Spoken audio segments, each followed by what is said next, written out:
తాకట్లో ఉన్న బంగారాన్ని విడిపించి ఆ రోజున మార్కెట్ ధర కట్టి మిగిలిన డబ్బును మీకు అందిస్తుంది కొమ్మూరి గోల్డ్. నమస్కారం, వెల్కమ్ టు ఐ డ్రీమ్. ధర్మ మార్గం విత్ విజిత కార్యక్రమానికి స్వాగతం.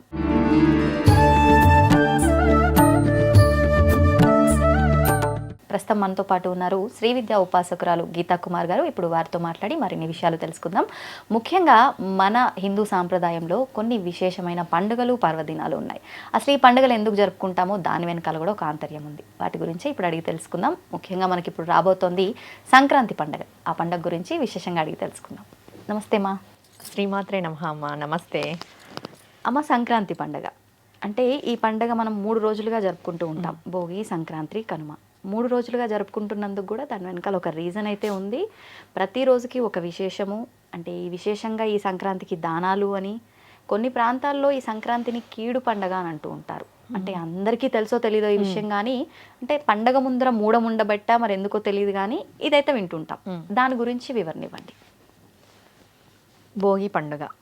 భోగి అంటేనే మనకి భోగభాగ్యాలను ప్రసాదించేది. అవును, మీరు అన్నట్టుగా కీడు పండగ అంటారు కదా.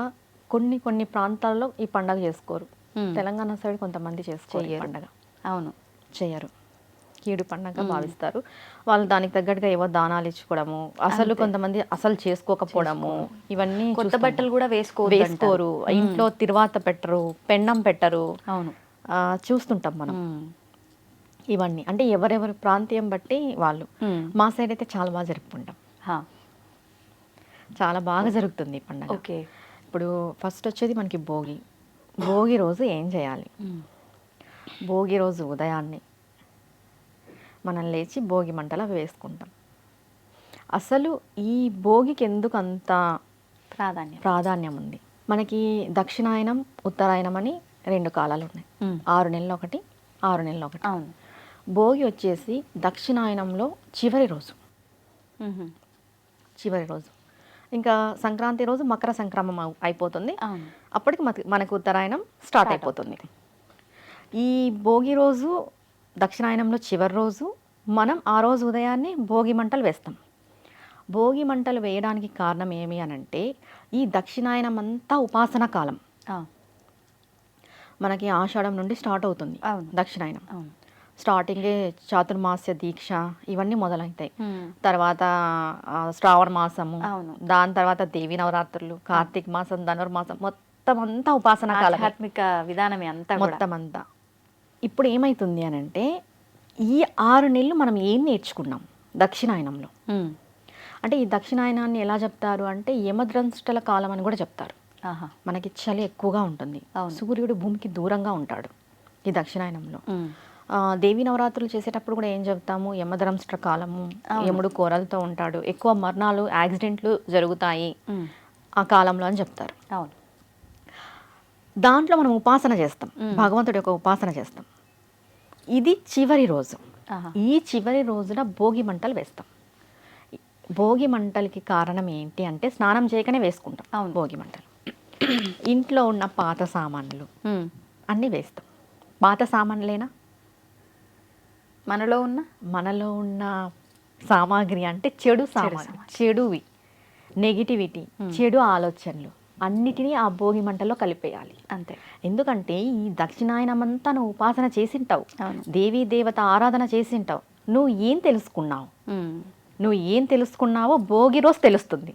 అంటే నువ్వెంతో అంత జ్ఞానాన్ని తెచ్చుకున్నావు కాబట్టి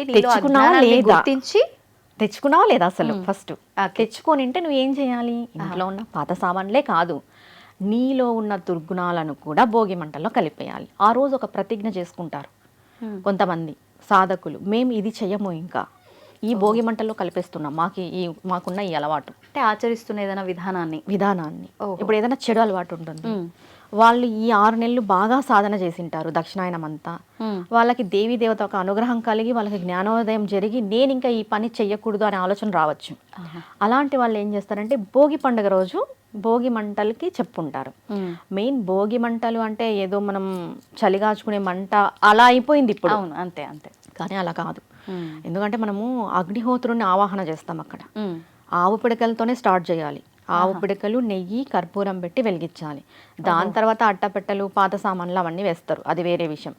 ఒకటి వేయకూడని వస్తువులు బుక్స్ వేయకూడదు, జ్ఞానం వెళ్ళిపోతుంది.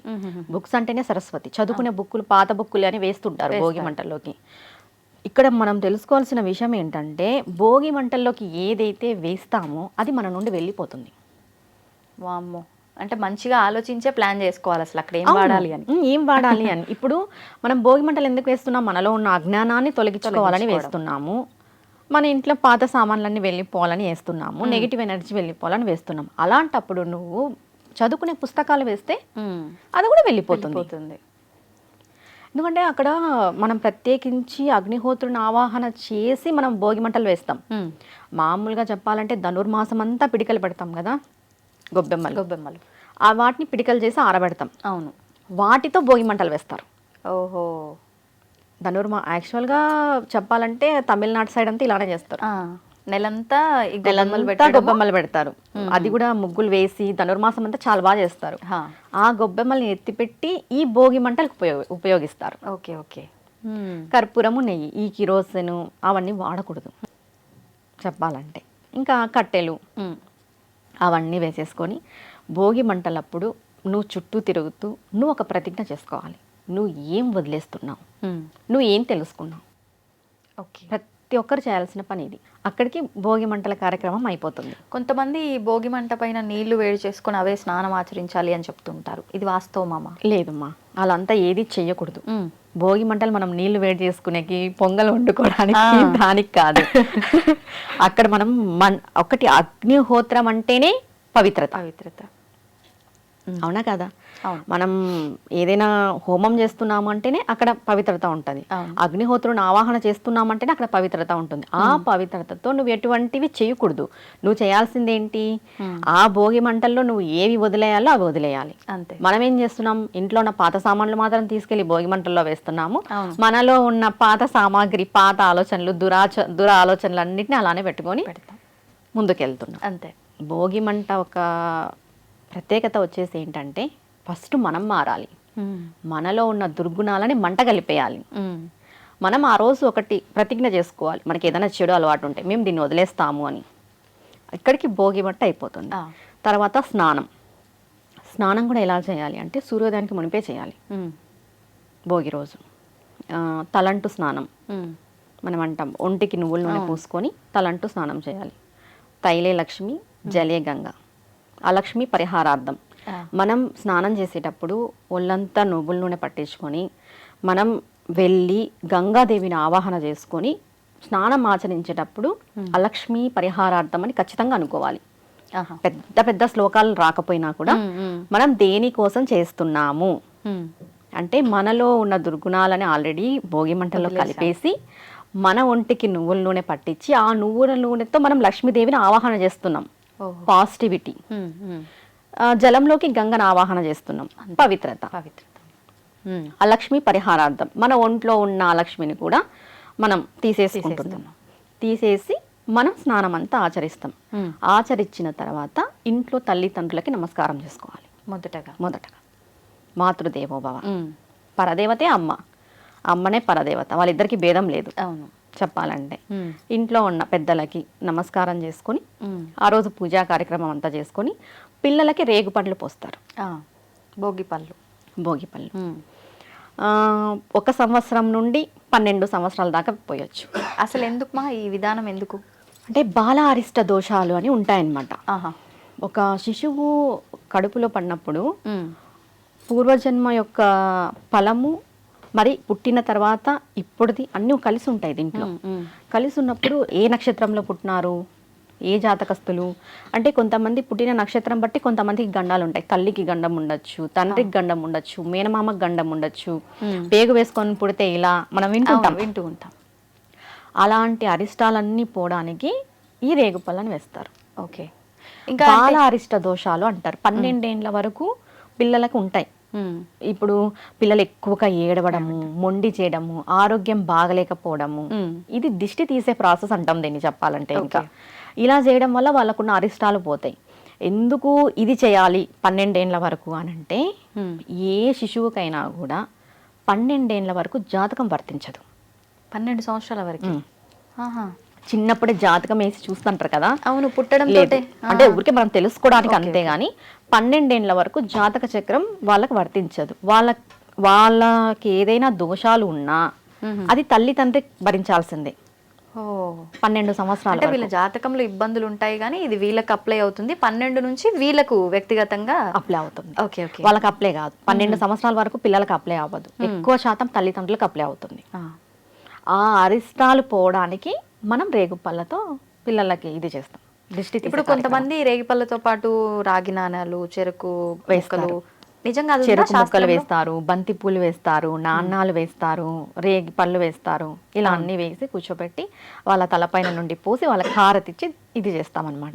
ఇది అంతా అంటే మార్నింగ్ స్నానము అన్ని అయిపోయినాక ఈవినింగ్ ఆచరించేది. ఈవినింగ్ చేయొచ్చు, మార్నింగ్ చేయొచ్చు. స్నానం అయిపోయిన తర్వాత ఇప్పుడు 10 ఈ గంటలకి విధానం కూడా అయినాక మళ్ళీ చేసుకోవచ్చు. స్నానం ఆచరించలేదు. లేదు, ఏం అవసరం లేదు. ఏం అవసరం. మనం పూజా కార్యక్రమం అంతా చేసి మన దానికి ఏం మంత్రం లేదు, మనం ప్రేమతో పోస్తాం. రేగి పళ్ళు పిల్లలు కదా, చిన్న పిల్లలు, ప్రేమతో ఎలా పోస్తాము, వీళ్ళు బాగుండాలి అదే అని మనం ప్రేమతో వేస్తాం. కానీ మంత్రం అయితే స్పెసిఫిక్ గా లేదు.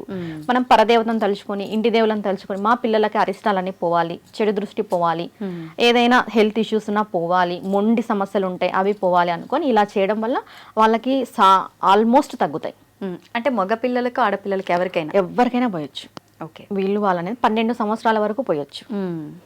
ఎందుకంటే 12 సంవత్సరాల వరకు వాళ్ళకి జాతకం వర్తించదు కాబట్టి ఈ ప్రాసెస్ పెట్టారు, ఈ భోగి పనులు ప్రాసెస్. Okay okay.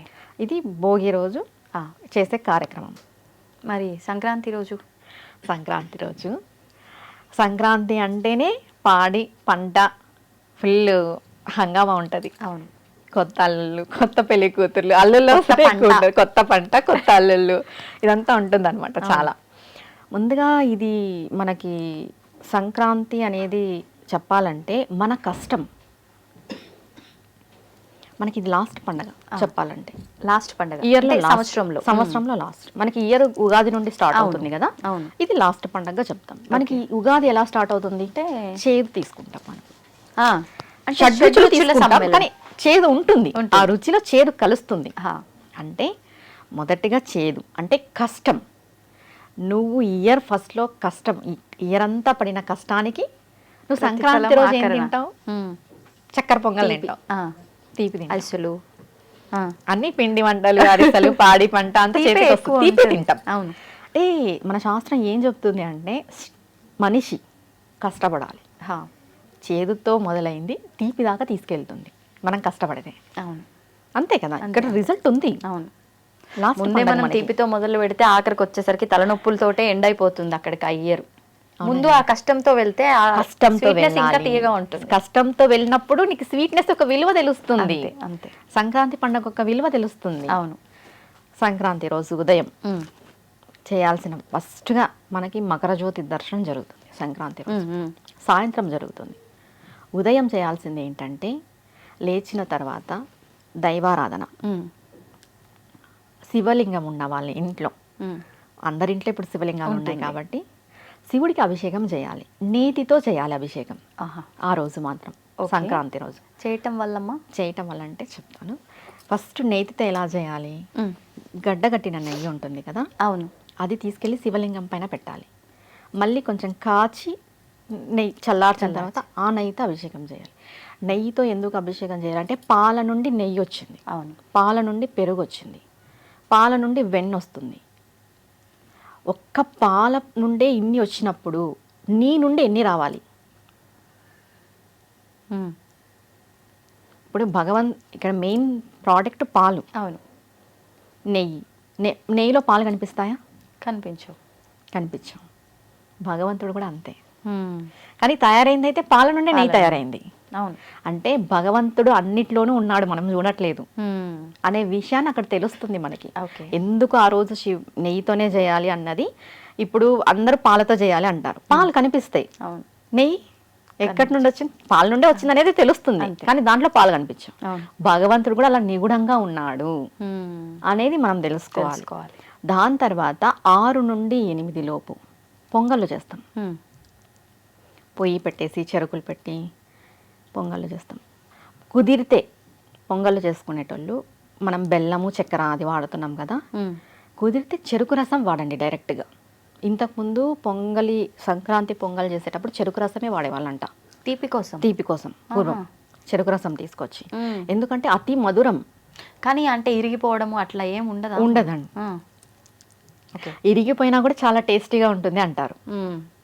చెరుకు రసం వాడితే చెరుకు రసం శ్రేష్టం, చెరుకు రసమే వాడాలి అంటారు. ఎందుకు అంటే అమ్మ చేతిలో కూడా చెరుకు విల్లు ఉంటుంది, పరదేవత చేతిలో చెరుకు విల్లు ఉంటుంది. చెరుకు అనేది ఏంటంటే మన మనస్సు, అంటే మన మనస్సు చెరుకులాగా ఉండాలి. అది విరిచినా స్వీటే, దాన్ని క్రష్ చేసినా స్వీటే, అది ఎలా తిన్నా స్వీటే. అంతే. మన మనస్సు కూడా అలానే ఉండాలి, అంత స్వచ్ఛంగా. అందుకు చెరుకు. ఓకే, చెప్తాం. కుదిరితే చెరుకు రసమే వేయండి, వాడుకుంటే సరిపోతుంది. కుదరలేదు తప్పదు ఇంకా బెల్లం చక్కెర. కానీ 6 నుండి 8 లోపల ఈ పొంగళ్ళు పొంగిచ్చాలి ఇంట్లో. సూర్యుడికి ఎదురుగా కొంతమంది చేస్తారు.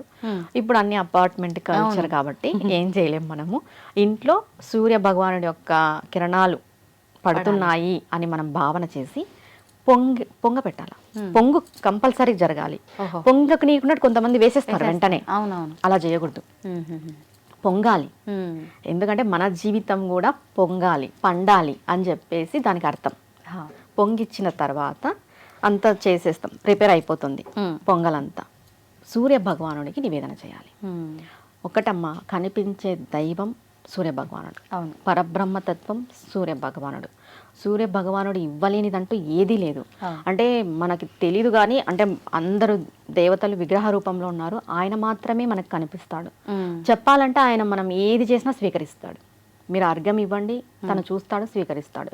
ఇప్పుడు నైవేద్యం పెట్టండి, తను తింటాడు చెప్పాలంటే. ఎందుకంటే అందరూ దేవతలు చూస్తారు, కానీ సూర్య భగవానుడు స్వయంగా స్వీకరిస్తాడు ఆయన కిరణాలతోటి.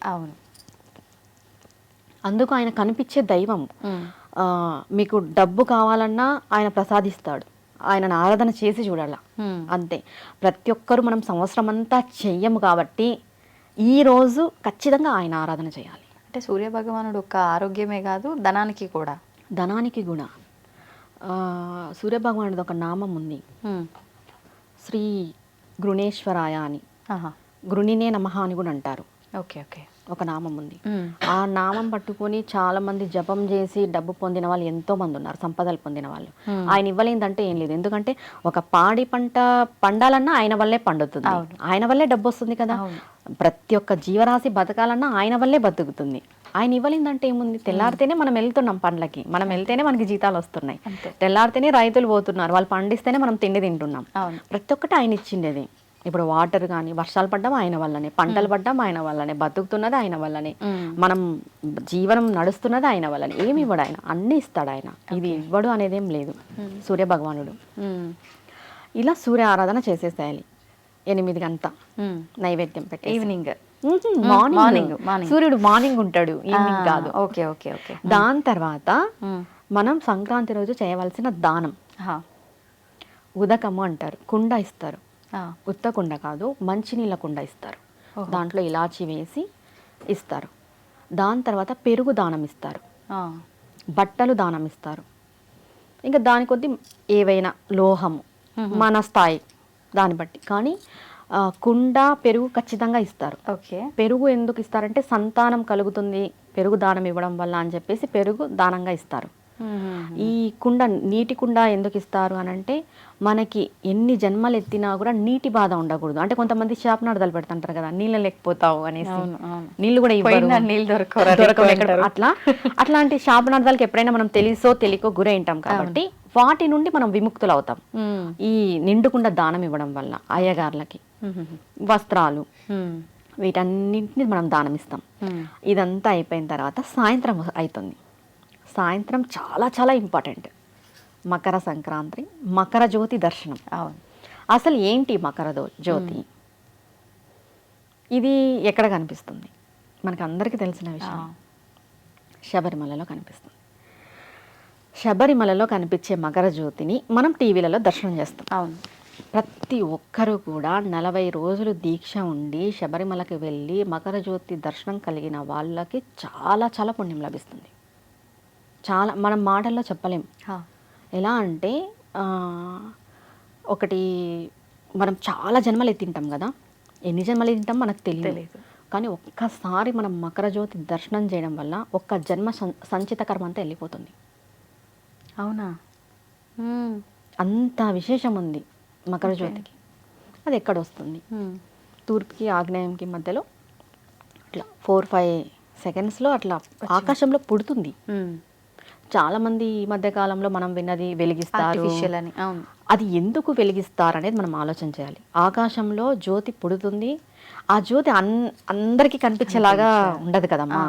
ఆ జ్యోతి పుట్టే సమయానికే వీళ్ళు వెలిగిస్తారు. అంటే ఆ జ్యోతి అందరూ చూడలేరు, కొందరికే కనిపిస్తుంది అనే ఉద్దేశంతో, అందరూ చూడాలనే ఒక ఉద్దేశంతో ఒక కర్పూరం పెట్టి వెలిగిస్తున్నారు తప్ప జ్యోతే లేదు అని చెప్పడం అబద్ధం. కానీ మీరన్నట్టుగా ఇప్పుడు ఆ వచ్చే ఫలితం ఏదైతే ఉందో, ఆ సంచిత కర్మ తొలగిపోవటం ఈ వెలిగించిన జ్యోతిని చూడటం వల్ల కలుగుతుందా? వెలిగించిన జ్యోతి ఆ జ్యోతికి సంకేతంగా పెడతారు కాబట్టి ఒక్క జన్మ సంచిత కర్మ పోకపోవచ్చు, కానీ మనం కొంచెం కర్మఫలం తగ్గించుకోవచ్చు. కానీ డైరెక్ట్గా ఆకాశంలో వెలిసే జ్యోతిని చూస్తే ఖచ్చితంగా ఒక్క జన్మ సంచిత కర్మ తొలగిపోతుంది. ఆ జీవి అదృష్టం ఉన్న వాళ్ళే వెళ్తారు కావచ్చు. అది స్వామి దయ, అమ్మవారి దయ. ఇంకొకటి ఏంటంటే అయ్యప్ప స్వామి దీక్షలు చేస్తుంటారు కదా, అందరూ చూడలేరు ఆ జ్యోతిని కూడా, మకర జ్యోతిని కొంతమంది చూడగలరు. అది స్వామి యొక్క అనుగ్రహం ఉండాలి. అంటే మేము దీక్ష చేసాము ఆ 40 రోజులు మాత్రమే కరెక్ట్గా ఉండేసి దాని తర్వాత నార్మల్ లైఫ్ లీడ్ చేస్తారు చూడ, వాళ్ళకి అది సాధ్యపడదు. ఉండదు. ఆ 40 రోజులు ఎలా ఉంటారో మరీ జీవితంలో అలానే ఉండేటోళ్ళు వాళ్ళకి ఖచ్చితంగా సాధ్యమవుతుంది. చాలా తక్కువ మంది, అందుకే పాయ అందరికి. అదే చెప్తా, అందరూ చూడలేరు మకర జ్యోతి పుట్టడం అనేది. తూర్పుకి ఆగ్నేయంకి మధ్యలో పుడుతుంది. 6 ఆ టైం 6 నుండి ఖచ్చితంగా సూర్యుడు ఇంకా అస్తమిస్తాడు అనే టైంలో అలా జ్యోతి ఇట్లా పుడుతుంది అనమాట. ఆకాశంలో పుట్టడం వాస్తవం, అది అందరూ చూడకపోవడమే మన దౌర్భాగ్యం. అవును, అంతే కదా. అంతే అంతే. ఇప్పుడు అందరికీ కనిపిస్తుందా అది అని అంటే అది వాళ్ళ చేసుకున్న ఇది దాన్ని బట్టి ఉంటుంది. అందరూ చూడాలని అనుకుంటాం, నేనైనా చూడాలనుకుంటా, నువ్వైనా చూడాలనుకుంటాం, మనం కనిపించాలనుకుంటాం. కానీ మనం చేసుకున్న దాన్ని బట్టి, మన సాధన బట్టి, మన భక్తి బట్టి ఏదైనా మనకు కలుగుతుంది. అది ఉండాలి. మనం ఏదైనా పొందాలి అంటే ఒక జన్మ సంచితం పోగొట్టుకోవాలంటే అదంత ఆషామాషి విషయం కాదు అసలు. ఒక జీవితమే ఒక జన్మ తీసుకొని ఆ జీవితం అంతా కష్టపడితేనే తీర్చుకోవడం సంగతి పక్కన పెడితే ఇంకా కొత్త క్రియేట్ చేసుకుంటాం. అట్లాంటి తీరిపోతుందంటే అసలు ఎవరికొద్దు. అది అంత విశేషం ఉంది మకర జ్యోతికి. ఇది అంతా సంక్రాంతికి సంబంధించింది. కనుమ అంటేనే పశువులు. పూర్వకాలంలో ఏం చేసేటోళ్ళు అంటే పశువుల్ని కూడా ఇంట్లో వాళ్ళతో సమానంగా చూసేవాళ్ళు. మనం ఫోటోలు దిగుతున్నాం అంటే ఇప్పుడు కుక్కలతో వాళ్ళతో ఫోటోలు దిగుతున్నాం. అప్పుడు పాడి పంటలు ఇచ్చే పశువులతో ఫోటోలు దిగేవాళ్ళు పూర్వకాలం వాళ్ళు. ఆవులతో వాళ్ళ ఇంట్లో వ్యక్తుల్లాగే చూసేవాళ్ళు. ఎందుకంటే అవి లేనిదే వాళ్ళ జీవనం లేదు. వాస్తవం ఇది. అవును, వాళ్ళంత గౌరవంగా చూసుకునేవాళ్ళు. ఇప్పుడు అందరూ అలా లేరు, ఇప్పుడు అంత బిజినెస్ పరంగా అయిపోయింది. అవును, కానీ వాటికి మర్యాద ఇవ్వాలి, విలువ ఇవ్వాలి, ఇంట్లో వ్యక్తుల్లాగే మనం భావించాలి. గోమాత అంటేనే పరదేవత. గోమాతకు అంత విశేషం ఉంది. ఎందుకు గోమాతకు అంత విశేషం వచ్చింది అంటే, ఒకటి 3 దేవతలు గోమాతలో నివసించడం ఒకటి. లక్ష్మీదేవి 3 దేవతలకి స్థానం ఇచ్చాం, నాకెందుకు స్థానం ఇవ్వలేదు అని అన్నప్పుడు వెనకల తట్టుభాగం ఆమెకి ఇవ్వడం జరిగింది. 84 లక్షల జీవరాశులలో ఒక్క గోమాత యొక్క గోమయం కానీ ఆవు పంచకం కానీ అంత విశేషమైనది. అవి దుర్వాసన రావు, చాలా శ్రేష్టమైనవి అవి రెండు.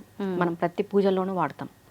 ఇంకొకటి ఏంటంటే పరదేవత ఆలోచన చేసి గోమాతనిచ్చింది. ఎలా అంటే ఒక మాతృమూర్తిని తీసేసేటప్పుడు ఒక బిడ్డకి గోమాతనిచ్చింది. ఎందుకంటే ఒక మాతృమూర్తి కాలం చెందింది, ఏదో ఆరోగ్యరీత్యా లేదు అన్నప్పుడు గోమాత పాలు పడతారు 6 నెలలు పిల్లలకి. అవును, గోమాత అంటే అది చాలా చిన్న విషయం అనుకుంటున్నారు, కానీ చాలా పెద్ద విషయం. ఒక ఆవు మన లైఫ్లో ప్లేస్ చేసినంత పాత్ర ఎవరు ప్లేస్ చేయలేరు, ఫీల్ కూడా చేయలేరు. ఓకే, ఒక పాలు పరంగా కానీ, ఒక పాడి పంట పరంగా కానీ, ఒక అప్పుడు ఆవులుంటేనే భూమిని అంతా దున్నేవాళ్ళు కూడా. అవునా కదా? అలా మన కోసం సంవత్సరం అంతా అవి కష్టపడతాయని కనుమ రోజు వాటిని గుర్తించి వాటికి పూజలు, అలంకరణలు, బాగా బొట్లు పెట్టి వాటి కోసం వస్త్రాలు కొని వస్త్రాలంకరణ చేసి కొమ్ములకి అవి కుచ్చిళ్ళు కట్టి ఇలా చేస్తుంటారు పల్లెటూర్లలో. మళ్ళీ ఆవు పందాలనేసి వాటికి రేస్ పెట్టడము. ఇది ఏమైపోయిందంటే ఇప్పుడు కొంచెం కోడి పందాలు అంటే డబ్బు పరంగా అయిపోయింది, కానీ ఇంతకు ముందు అలా లేదు. ఇంతకుముందు అలా లేదు. జల్లికట్టు అంటాం కదా ఆవుది, ఇప్పుడు కొంచెం కమర్షియల్ అయింది తప్ప ఇంతకుముందు అలా లేదు. అలా ఆవులకి, పాడికి, పశువులకి పూజ కనుమ అంటే అంటే మన కోసం అవి కష్టపడ్డాయి కాబట్టి సంవత్సరం అంతా వాటిని గుర్తించి మనం పూజ చేసుకుంటున్నాం.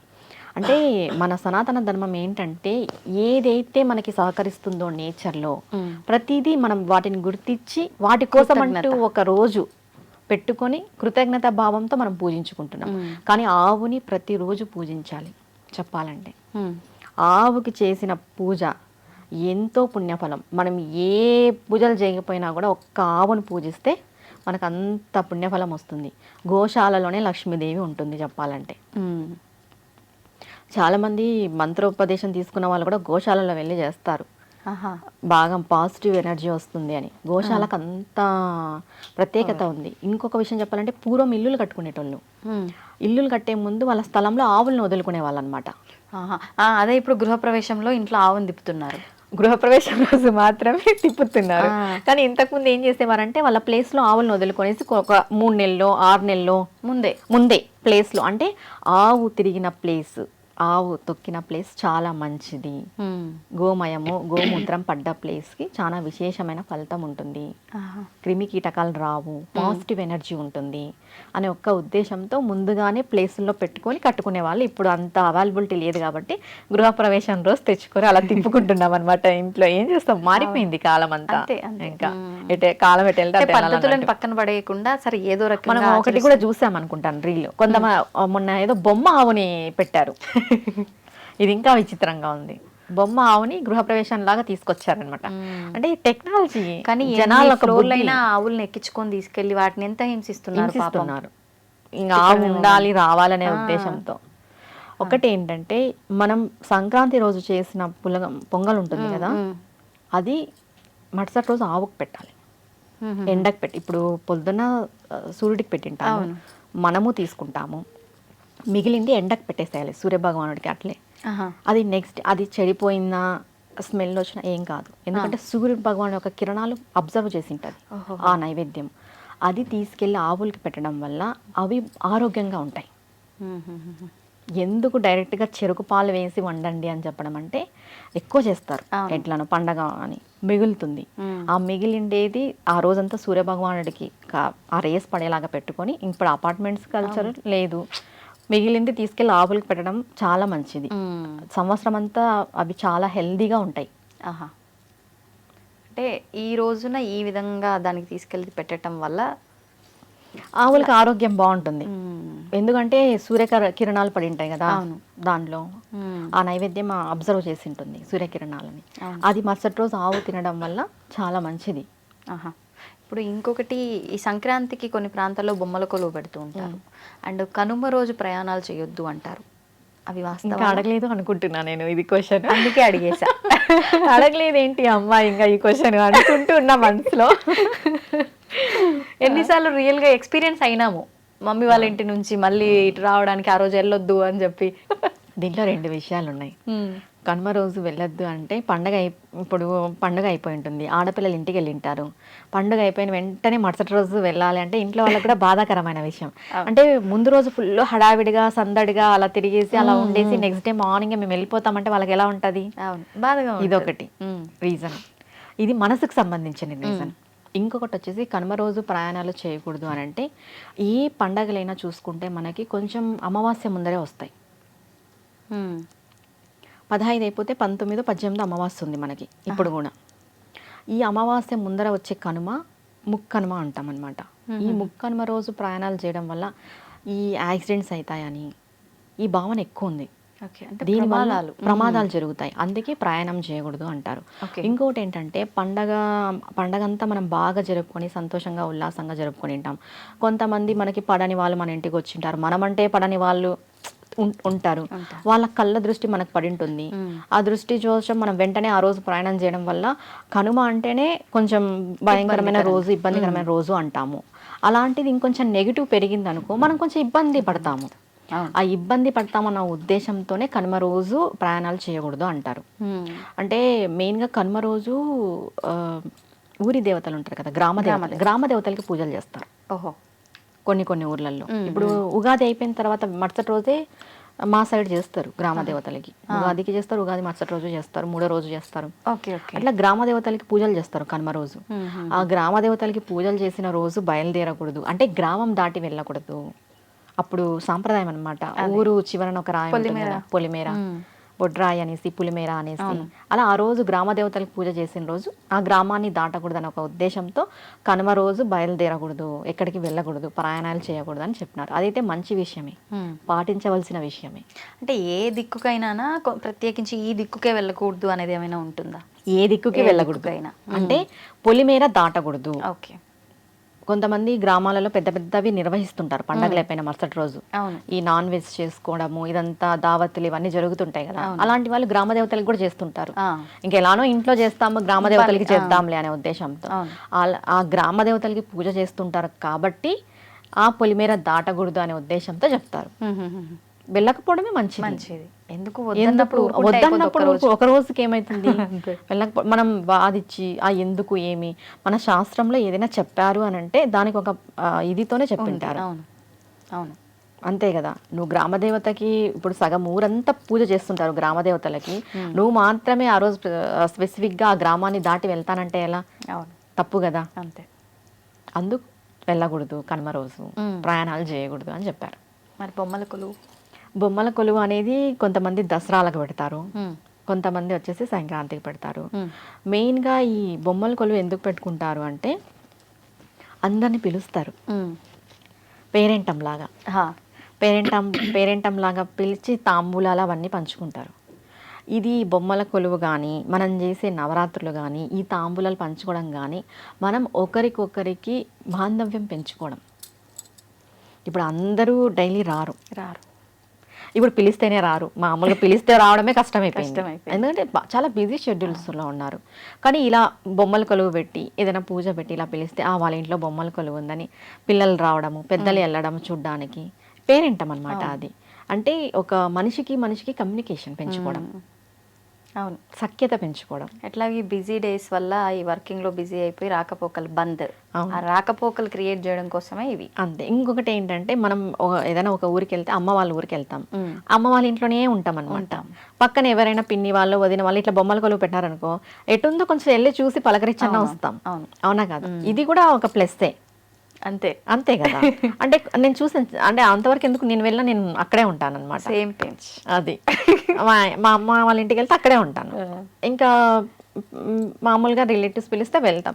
అట్లా కమ్యూనికేషన్ పెంచుకోవడానికి. అవును. అంటే మనం ఇంత దూరం పోయి అక్కడ ఉండేకే ఇష్టపడతాం, మళ్ళీ ఎక్కడ వెళ్ళడమే తక్కువ అన్నట్టుగా అనిపిస్తుంది. అట్లా ఈ కమ్యూనికేషన్ పెంచుకోవడానికి ఈ బొమ్మల కొలువులు, పూజలు, పేరెంటాలు, తాంబూలాలు ఇవన్నీ. అదిరిపోయిందమ్మా వివరణ. మొత్తానికి ఏ పండుగలైనా కూడా అందరినీ ఒక దగ్గర చేర్చటము, ఎన్ని దానాలు ఉన్నా ఏమున్నా ఏం చేసినా ఒక దగ్గర అందరినీ కలపడం కోసం, చక్కగా అందరూ కలిసి సంతోషంగా ఉండడం కోసం ఏర్పాటు చేసిన పండుగలు అనుకోవచ్చు. ఒక విషయం చెప్పాలంటే ముందే గ్రహించారేమో మన పెద్దలు, మన పూర్వీకులు ఇలాంటి రోజులు వస్తాయి అని. అవును. అంటే ముందే గమనించి ఇవన్నీ శాస్త్రంలో చెప్పబడినాయేమో. అంటే భగవంతుడు అంతర్యామి అంటాం కదా, ప్రతి కల్పము ఆయన చూసింటాడు, కల్పం ఎండింగ్ చూసింటాడు, కల్పం మొదలు చూసింటాడు. అందుకు ఈ రానున్న కాలం ఇలా ఉండబోతుంది, ఈ పండుగల వల్లన్నా కలుసుకుంటారు, ఈ పండుగల వల్లన్నా మాట్లాడుకుంటారు, ఒకరినొకరిని పలకరించుకుంటారు అనే ఉద్దేశంతో ఇవన్నీ పెట్టారని అనిపిస్తుంది నాకైతే. నిజం ఆలోచిస్తే ఇది వాస్తవమే అనిపిస్తుంది నిజంగా. ఏదైనా ఫంక్షన్స్ ఉన్నా అంటే ఇంట్లో ఎవరు మా ఆయన వస్తారు, లేకపోతే మా ఆవిడ వస్తుంది, ఇంకా ఇద్దరికి కుదర మా పిల్లలు, లేదంటే అసలు ఎవరు బోరు, అందరూ ఒక దగ్గర కలుస్తారంటే అది పండగలకే. ఇంకొకటి ఇప్పుడు ఫంక్షన్స్ కూడా టైమింగ్ అనమాట. టైమింగ్ ఏదో ఇంకా ఏదైనా పెళ్ళైనా బాగా ఇంట్లో వాళ్ళదైతే బాగా పార్టిసిపేట్ చేస్తాం. కొంచెం ఫ్రెండ్స్ అకేషన్ అంటే ఏదో టైంకి అలా వెళ్ళడం రావడం. అవును, బిజీ షెడ్యూల్ ఎవరిది వాళ్ళకి ఎక్కువ అయిపోయింది ఇక్కడ. వాళ్ళ ఆలోచనలు, వాళ్ళ పనులు, వాళ్ళ ఇల్లు ఇదే. ఇలాంటి కాలం వస్తుంది అనే ఉద్దేశంతోనే మనకి ఇంత పెద్ద పెద్ద పండుగలు ఉన్నాయి. ఇవాళ రేపు పనున్నా లేకున్నా బిజీగా ఉన్నట్టు ఉండకపోతే పనికిరాని వాళ్ళు అంటున్నారు మరి. ఇది కూడా వాస్తవమే. పని లేకపోయినా కూడా పని ఉన్నట్టు నటిస్తున్నారు కొంతమంది. అంటే అందరినీ ఉద్దేశించి కాదు, లేదు మీరు చెప్పింది వాస్తవమ్మా. ఇప్పుడు ఈజీగా ఏదైనా దొరుకుతుంది అని అంటే చులకన అనమాట. నిజంగా అందుకే కష్టపడి తీసుకోవాలి అంటారు. మనం బాగా టైం అవైలబిలిటీ ఇచ్చామనుకో, ఏముందిలే ఎక్కడ పోతుందిలే అది. అంటే మన విలువ కూడా తెలియాలి కదా. అంటే విలువ తెలియాలి, మన ప్రెజెన్స్ కూడా అక్కడ ఉండాలి. మన విలువ తెలియాలని చెప్పేసి మన ప్రెజెన్స్ లేకున్నట్టు పోకూడదు. అప్పుడు మనము మిస్ అవుతాం, అన్ని కట్ అయిపోతాయి బంధాలన్నీ. అవునా కదా? అవునవును. మన విలువ తెలియాలి, మన ప్రెజెన్స్ ఉండాలి. అలా మనం క్రియేట్ చేసుకోవాలి వాతావరణాన్ని. ఇప్పుడున్న దాంట్లో అయితే అంతే. అందరూ సంక్రాంతి బాగా చేసుకోండి. సంక్రాంతి శుభాకాంక్షలు అమ్మా. మీకు కూడా అమ్మా అడ్వాన్స్ గా సంక్రాంతి శుభాకాంక్షలు. భోగ భాగ్యాలతో, సుఖ సంతోషాలతో, ఆయుర ఆరోగ్యాలతో వర్ధిల్లు గాక. ధన్యవాదాలమ్మా. నా తరపున, మా ప్రేక్షకుల తరపున కూడా నమస్తే అమ్మా. నమస్తే. And for more videos, Please subscribe to iDream. Please subscribe to iDream. Please subscribe iDream. And please subscribe to iDream. For more videos, subscribe to iDream. please like, share and subscribe to the channel. Congratulations, iDream. Subscribe to iDream. Subscribe to iDream. So subscribe to iDream Media. iDream ki iDream team andarki huge congratulations. Please subscribe iDream Media. Please subscribe to iDream. Subscribe iDream. Please subscribe to iDream. iDream అంటే నా కళల channel subscribe చేసుకున్న నోరు తిరుగుతలేదు, మీరైతే గంట గుర్తు కొట్టండి. For more such videos, please subscribe to iDream. Subscribe to iDream. Please subscribe to iDream. Please subscribe iDream Media. Please do subscribe to iDream. Please subscribe to iDream Media. For best entertainment and information, please subscribe iDream. And don't forget to subscribe to iDream.